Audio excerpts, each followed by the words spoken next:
जब इस दुनिया में इंसानों का कोई अस्तित्व ही नहीं था, उस वक्त एक दिन अल्लाह रब्बुल आलमीन ने अपने तमाम फरिश्तों को हुक्म दिया, मेरे अर्शे अजीम के करीब सब इकट्ठा हो जाओ। हुक्म मिलते ही बेहिसाब फरिश्ते उसी जगह हाजिर हो गए।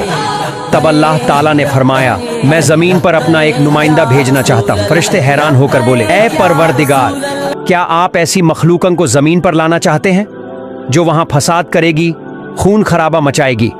हालांकि हम तो हर वक्त आपकी तस्बीह और इबादत में मशगूल रहते हैं, फिर नया खलीफा बनाने की क्या जरूरत है? उनकी बात सुनकर अल्लाह रब्बुल आलमीन ने फरमाया, ऐ मेरे फरिश्तों, मैं वो जानता हूं जो तुम नहीं जानते।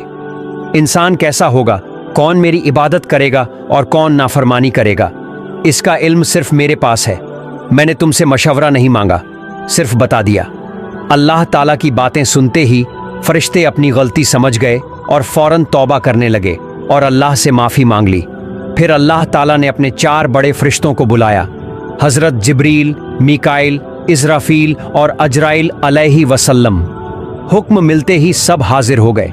सबसे पहले अल्लाह ने हज़रत जिब्रील अलैहि वसल्लम को हुक्म दिया, ए जिब्रील, ज़मीन पर जाओ और वहाँ से एक मुट्ठी मिट्टी लेकर आओ, जिस मिट्टी से मैं अपना खलीफा पैदा करूँगा। जिब्रील अलैहि वसल्लम ज़मीन पर आए और मिट्टी उठाने लगे, मगर मिट्टी रोने लगी, गिड़गिड़ाकर बोली, ए जिब्रील, मुझे कहाँ ले जा रहे हो? जिब्रील अलैहि वसल्लम ने कहा, मैं तुम्हें अल्लाह के पास ले जा रहा हूँ। अल्लाह तुमसे एक ऐसी मखलूका पैदा करेंगे जो उनकी ज़मीन पर उनका नुमाइंदा होगी। लेकिन मिट्टी और ज़ोर से रोकर बोली, भाई जिब्रील, मुझे मत ले जाओ, मुझे यहीं छोड़ दो, क्योंकि मुझसे जिन इंसानों को पैदा किया जाएगा वो अल्लाह की नाफरमानी करेंगे और फिर अल्लाह का अजाब उन पर उतरेगा। लेकिन जब मैं उनके जिस्म में रहूंगी तो वो अजाब मुझे भी सहना पड़ेगा और अल्लाह का अजाब सहने की ताकत मेरे पास नहीं है। कृपया मेरी तरफ से अल्लाह से माफ़ी मांग लेना। मिट्टी की ये दर्द भरी पुकार सुनकर जिब्रील अलैहि वसल्लम खाली हाथ वापस लौट गए और अल्लाह के दरबार में जाकर मिट्टी की हालत बयान कर दी। फिर अल्लाह ने हज़रत मीकाइल अलैहि वसल्लम को भेजा। मीकाइल अलैहि वसल्लम जब ज़मीन पर पहुंचे तो मिट्टी ने उसी तरह आर्त पुकार की और वो भी खाली हाथ लौट आए। इसी तरह हज़रत इज़राफील अलैहि वसल्लम भी गए और मिट्टी की फरियाद सुनकर वो भी खाली हाथ लौट आए। इस तरह तीनों फरिश्ते मिट्टी उठाए बिना वापस आ गए।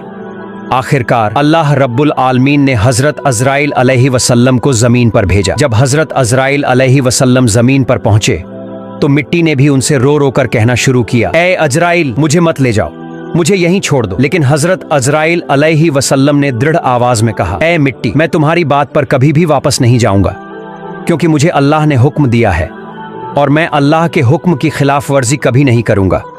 यह कहकर उन्होंने मिट्टी उठाई और अल्लाह के दरबार में लौट आए।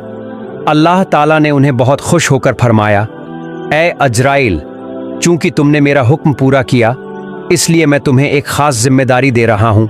इंसानों की रूह कब्ज़ करने की जिम्मे खुद किया, यहाँ तक कि उसने इसमें आज़म का सहारा लिया। इसकी बरकत से वो जन्नत के दरवाजे के करीब तक पहुँच गया। आगे बढ़ते बढ़ते उसने देखा जन्नत की दीवार पर एक मोर बैठा है। मोर ने उसे देखकर पूछा, तुम कौन हो? शैतान ने झूठ बोला, मैं एक फरिश्ता हूँ। मोर ने फिर पूछा, तो तुम यहाँ क्या चाहते हो? शैतान बोला, मैं जन्नत के अंदर जाना चाहता हूँ। मोर ने जवाब दिया, हज़रत आदम अलैहि वसल्लम यहाँ मौजूद हैं, इसीलिए किसी और को अंदर जाने की इजाज़त नहीं। शैतान मक्कारियों से बोला, भाई मोर, तुम मुझ पर रहम करो और बदले में मैं तुम्हें ऐसी दुआएं सिखाऊंगा जो अगर तुम पढ़ लोगे तो कभी बूढ़े नहीं होगे। शैतान ने कहा, दूसरी बात यह है कि तुम्हें कभी मौत नहीं आएगी, तुम क़यामत तक जिंदा रहोगे और जन्नत की तमाम नेमतों का लुत्फ़ उठाते रहोगे, तुम्हें कभी भी जन्नत से बाहर नहीं निकाला जाएगा। ये कहकर शैतान ने इसमें आज़म पढ़ना शुरू किया। उसकी मधुर आवाज़ सुनकर मोर का दिल पिघल गया।